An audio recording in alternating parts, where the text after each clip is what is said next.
Lasten ja nuorten liikunta on aina ollut tärkeä asia. Aihe on kuitenkin noussut pinnalle havaitun liikkumattomuuden takia. Selvitetään, mitä liikunta merkitsee lapsille sekä kuinka suuri riski liikkumattomuus on nykypäivänä sekä tulevaisuudessa.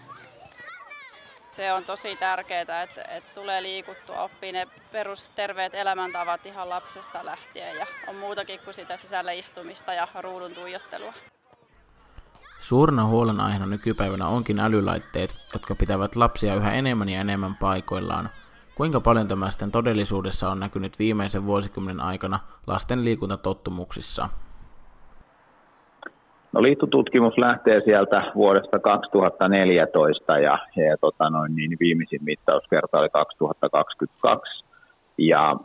Tänä aikana nyt ihan radikaaleja muutoksia ei ole havaittavissa, mutta viimeisimpien mittauskertojen osalta niin on siinä jonkin pientä laskua siinä esimerkiksi, että kuinka suuri osa lapsista ja nuorista liikkuu liikkumissuosituksen mukaan.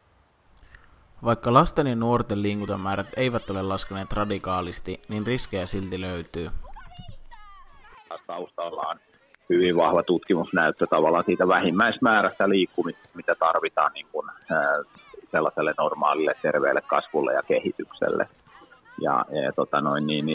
Siitä se tavallaan lähtee.